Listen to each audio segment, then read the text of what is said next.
media pembelajaran menggunakan Smart Apps Creator. Media pembelajarannya akan kita buat nanti berbasis Android smartphone ya. Jadi nanti bisa digunakan, bisa diinstal di HP-nya siswa masing-masing.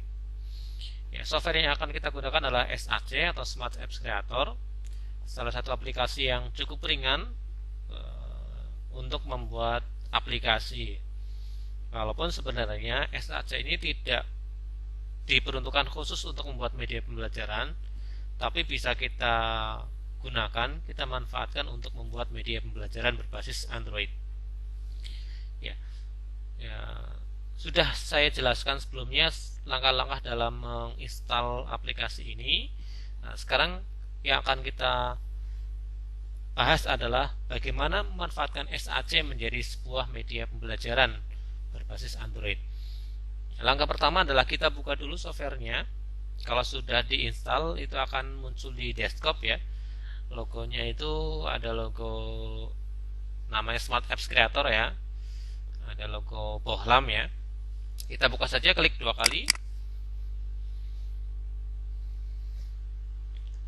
Sampai nanti muncul ya. SAC ini cukup ringan, bisa digunakan di hampir semua laptop ya, kecuali mungkin laptop yang keluaran sangat lama. Tapi pengalaman saya dengan beberapa kali diklat, ternyata ini cukup ringan dan bisa digunakan oleh semua peserta. Nah, ini adalah tampilan dari SAC. Tampilannya seperti ini. Jadi pertama kali ketika kita buka SAC, nanti kita diminta untuk memilih ukuran dari layar yang nanti akan kita gunakan. Apakah nanti bentuknya horizontal, apakah bentuknya vertikal nanti, kemudian atau dicampur atau mix. Kemudian di sebelah kiri nanti ini ada pilihan perangkat ya. Mungkin ini menyesuaikan dengan ukuran resolusi dari masing-masing perangkat ya. Langkah pertama kita pilih dulu, karena ini kita akan buat untuk Android atau smartphone berbasis Android ya, kita pilih Android phone. Kemudian ya nanti bisa memilih apakah mau horizontal atau vertikal atau mix. Nah, kita sekarang coba untuk yang horizontal dulu ya. Kita pilih horizontal, kemudian ukuran layarnya, tingginya berapa, lebarnya berapa.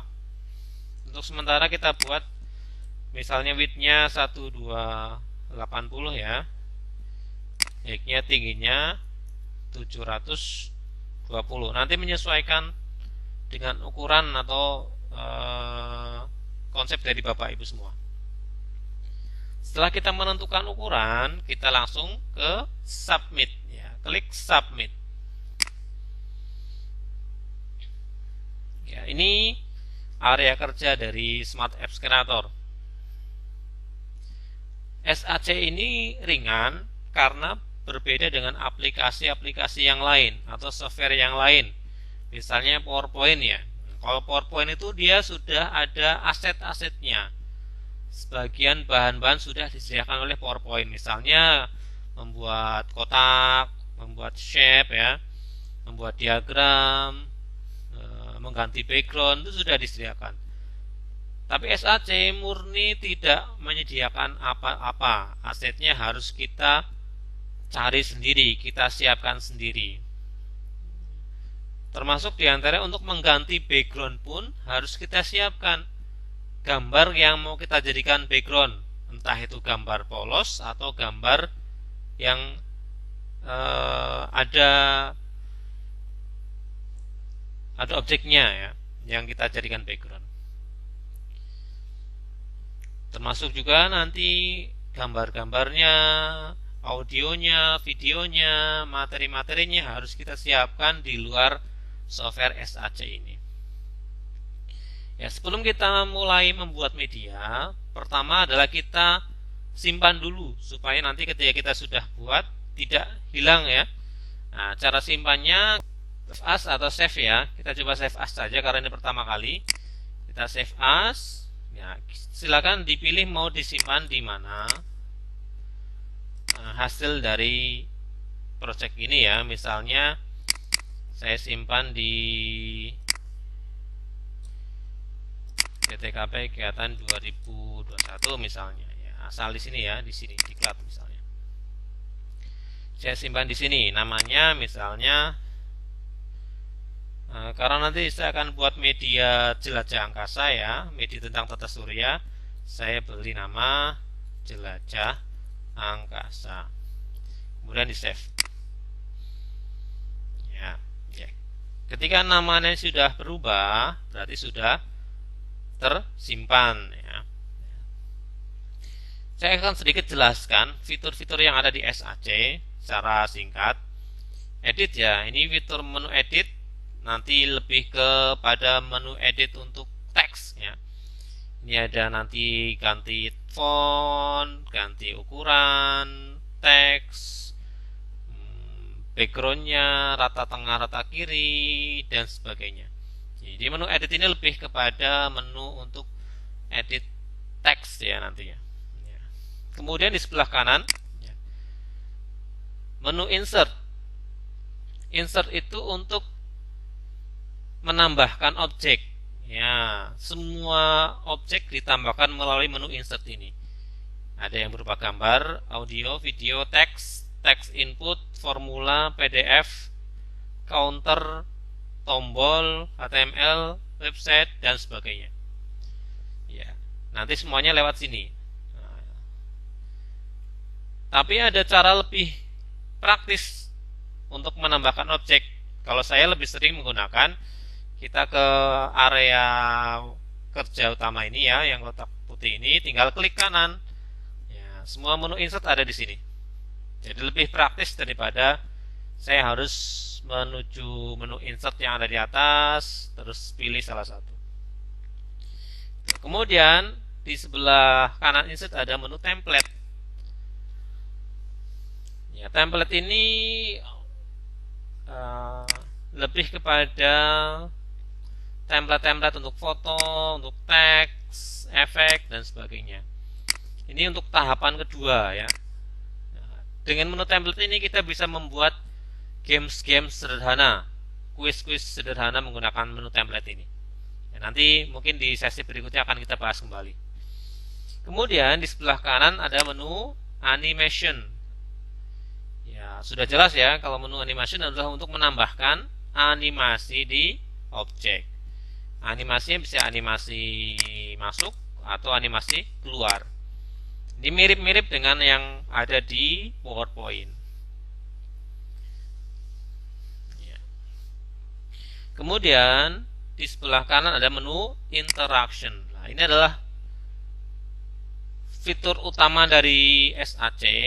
Ya, dengan menu ini kita nanti bisa menambahkan interaksi di objek yang nanti akan kita tentukan. Misalnya sebagai contoh menambahkan interaksi di objek supaya ketika diklik objeknya nanti akan menuju ke halaman mana. Ketika diklik objeknya nanti akan muncul apa. Itu di menu interaksi. Kunci dari SAC adalah di menu interaksi. Nah, kemudian yang terakhir adalah menu page. Nah, di page ini nanti ada yang pertama ini di SAC itu menyediakan perpindahan otomatis ya, navigasi transisi otomatis antara satu halaman dengan halaman yang lainnya. Ya, bentuknya nanti ada slide flip atau book flip, otomatis nanti. Jadi tanpa kita beri tombol pun, ketika masih dalam satu section antar halaman itu ada transisi otomatis, bentuknya slide flip atau book flip. Ini boleh kita gunakan, boleh kita matikan. Tetapi ini ketika kita matikan, itu dimatikan untuk seluruh halaman ya. Tidak bisa kita pilih-pilih. Misalnya di section ini kita matikan, section berikutnya kita aktifkan lagi, tidak bisa. Jadi kalau mau dimatikan, ya tidak akan berfungsi untuk seluruh section dan seluruh halaman. Ini menu navigasi antar halaman ya. Kemudian BGM. Apa itu BGM? BGM itu untuk menambahkan musik ya. BGM itu singkatan background musik, BGM. Nah, BGM itu digunakan untuk menambahkan musik yang sama untuk seluruh proyek kita dari awal sampai akhir. Dari halaman pertama sampai halaman terakhir musiknya sama, itu pakai BGM. Tapi kalau musiknya mau berbeda-beda di tiap halaman, di tiap section, nanti menggunakan menu insert audio. Ini BGM. Nanti disesuaikan dengan konsep yang nanti akan kita gunakan. Kemudian yang sebelah kanan ada navigate setting. Apa itu navigate setting? Navigate setting digunakan untuk mengatur settingan dari menu home. Nah, jadi SAC juga menyediakan menu home bawaan ya. Menu home bawaan. Nanti bisa kita atur, misalnya ini kan letaknya dia ada di kiri atas. Bisa kita geser ke tengah bawah, kanan atas, bawah kanan, atau kiri bawah ya. Bisa. Termasuk juga supaya menu ini tidak muncul. Nah, kalau ini mau dihilangkan atau dinonaktifkan, silakan kita klik tanda centang di visible ini. Yang visible ya, kalau ini mau dihilangkan tinggal dihilangkan centangnya. Nanti menu icon ini tidak akan muncul di seluruh project yang nanti akan kita buat. Karena misalnya kita akan buat tombol home sendiri misalnya. Tapi kalau ini mau digunakan ya kita centang lagi visible-nya. Ya, kalau sudah di submit. Kemudian di sebelah kanan ini ada homepage. Homepage itu adalah halaman utama ya, halaman rumah ya kalau bahasa saya di bahasa Indonesia kan. Ya, nanti kita akan menentang homepage itu kita akan buat di halaman berapa. Kalau saya perkirakan akan kita buat di halaman kedua. Jadi langsung saja kita atur. Halaman kedua. Nanti karena ini belum ada halaman, jadi nanti akan kita atur ulang ya. Karena kita belum menambahkan halaman lain ya. Kemudian start page time. Apa itu start page time? Ini adalah waktu yang diperuntukkan untuk start page ini muncul. Apa itu start page? Start page adalah halaman pertama yang otomatis muncul ketika kita akan membuka SAC. Jadi bawaan pengaturannya ini waktu pengaturannya. Kalau ini 2S berarti 2 detik. Jadi start page yang ini nanti muncul selama 2 detik otomatis. Setelah itu baru nanti beralih ke halaman-halaman yang nanti kita akan buat. Kita akan tambahkan lagi. Kemudian ini sebelah kanan adalah close navigation. Apa itu close navigation? Ini untuk menonaktifkan navigasi yang tadi yang pertama ini, slide flip dan book flip, navigasi antar halaman. Kalau ini diklik, nah, otomatis yang sebelah kiri ini sudah nonaktif. Kalau tadi berwarna biru, ini sudah berwarna abu-abu. Artinya navigasi bawah ini sudah tidak aktif. Konsekuensinya adalah kita perlu menambahkan tombol untuk menghubungkan satu halaman dengan halaman yang lainnya. Karena sudah tidak ada navigasi otomatis.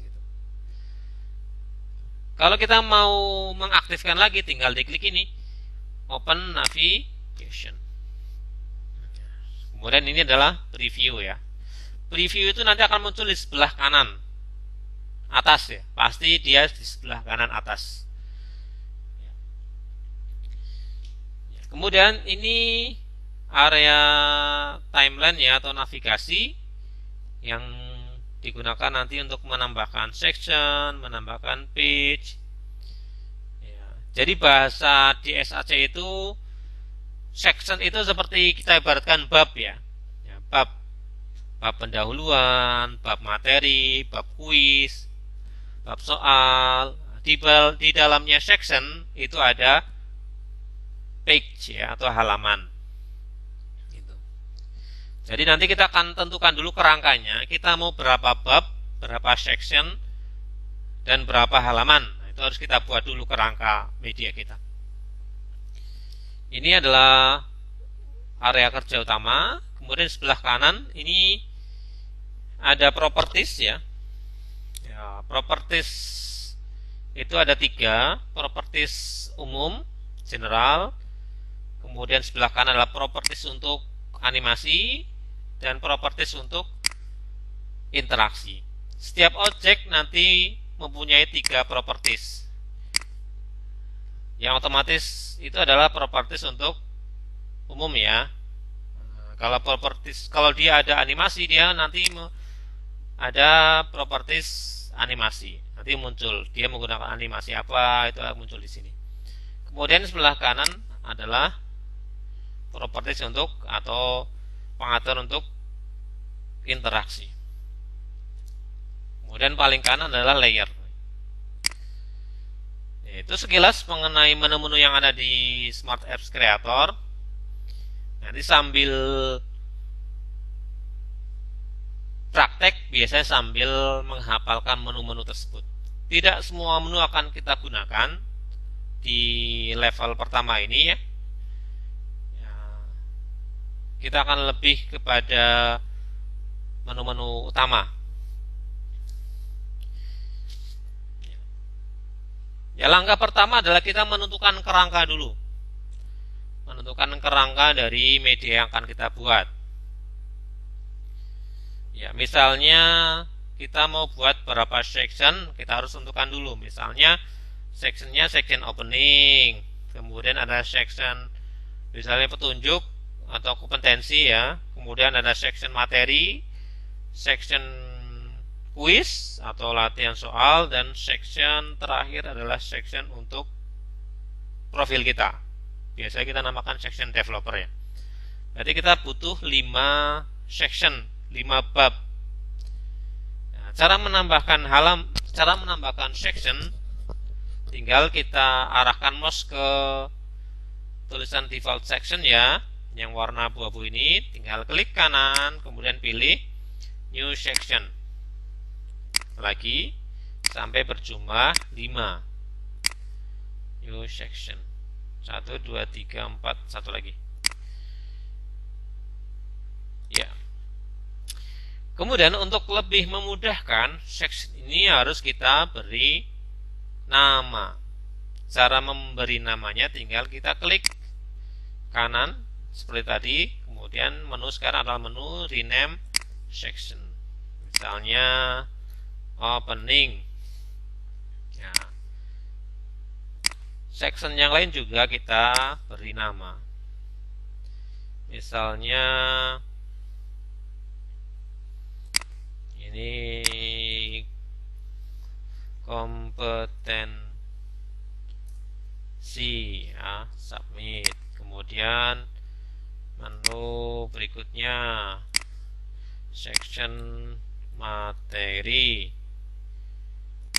ya, kemudian section berikutnya section quiz ya, kemudian section terakhir section developer atau pengembang ya. Submit. Ya, kita sudah menentukan dan mengatur kerangka SAC kita ya. Setelah ini nanti kita akan mulai membuat media, dimulai dari pengaturan start page dan sebagainya.